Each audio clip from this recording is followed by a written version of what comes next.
When the Backrooms movie was announced, I honestly believed that it was some sort of AI slop thing that was just there to irritate me and to bother me, because I actually am a pretty big Backrooms fan.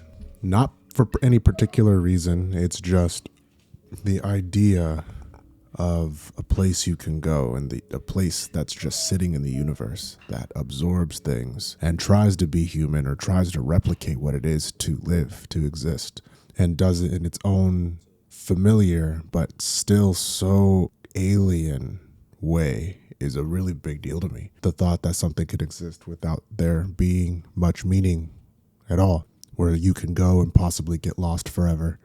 Endless rooms, endless possibilities. No thoughts, no expectations. It's just simply you in a space for an endless amount of time.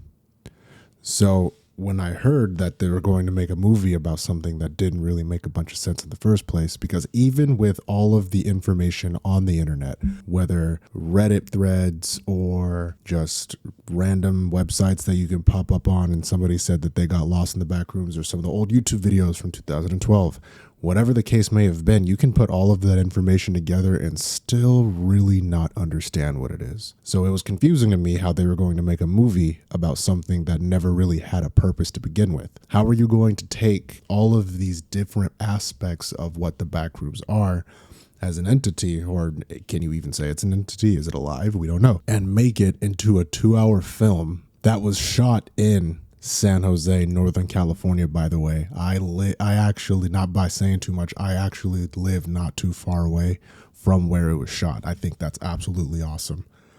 That a movie as cool as this was actually put so close by to where I am. So that was also a very cool treat, but I was still skeptical, still very skeptical on the idea of them making the Backrooms into a film.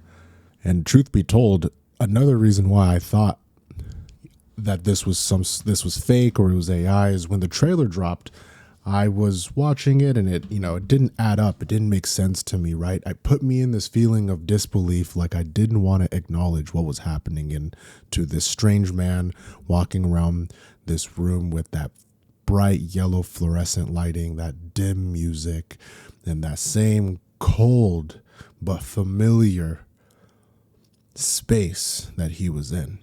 And the more I kept watching the trailer, the more I realized that this was for real. Directed by Kane Parsons, a director that I'm honestly not that familiar with, but did an outstanding job with this movie, I must say. Which leads me back to my main question. What is the point of the Backrooms, and why does the movie feel as if it's not giving an explanation? Starting off with the vibe of the film.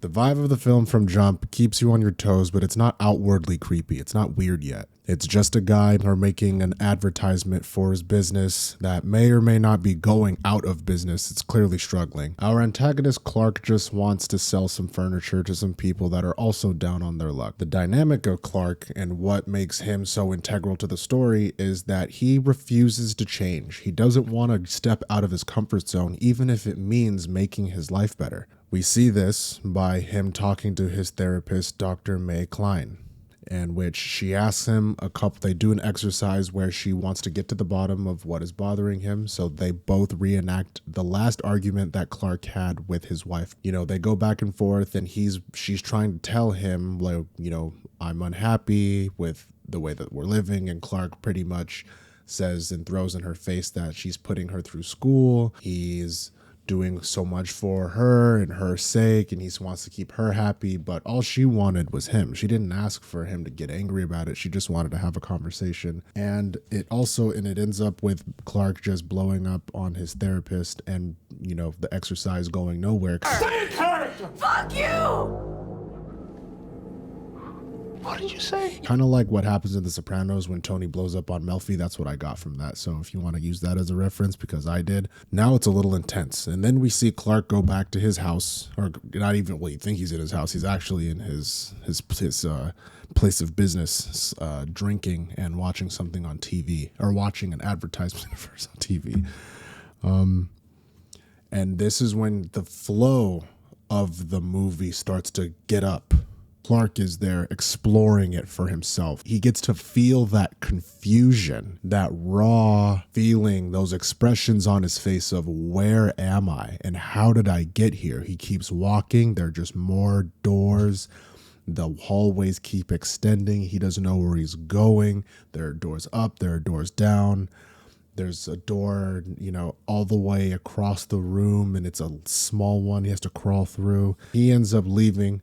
He goes back, and now we are all on the same page here because the movie has now told us enough about the Backrooms to know that it is a place to be feared and a place of uncertainty.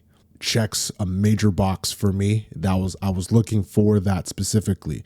Can you bring something that we don't physically understand what it's like? It's the majority of us to be in a situation like that. Now, with all of this information on how the environment made us feel, how the vibe pulled us in, and how the cinematography brought it all to life, what was the movie trying to tell us? And to tell you the truth, I don't think it was trying to say anything other than the things that we heard at face value. We saw a man not wanting to confront the demons that were clearly in front of him and ruining his life. We saw people who were also affected by similar circumstances but chose to do better. And we also saw with the repercussions of your actions if you decide not to do something. But with all of that being the case, I think the Backrooms, at least the film, to me, was just showing us that no matter what happens, life is going to go on. Whether you slip through a hole in space and people just forget about you because you accidentally fell inside of some sort of magical glitch or universal glitch, it all doesn't mean anything. The nothingness of the Backrooms is, I guess, why it pulled me into that cold, like the cat said, like the cat explanation said. It's cold. It smells like sadness. It smells like wet carpet. It's not somewhere you would particularly want to be, ever, but I can imagine the right person finding the right room would want to just be in there, forever trapped inside of something that's never going to change, but it is going to change if they leave that environment. Sometimes people just want to be right where they are. That's what we saw with Clark. He didn't want anything to be different anymore. He didn't want to fight for things. He didn't want to live a life where he hated his spouse and he hated his job and he was angry all the time. He wanted to take it out on something and he couldn't even do that properly. So the next best thing is to just sink inside of yourself and remain in a place that's not forcing you to change.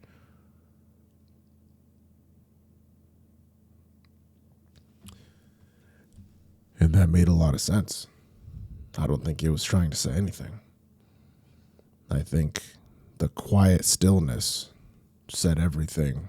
The quiet, still, the nothingness, the last couple of images we got at the film, I think that was just the point.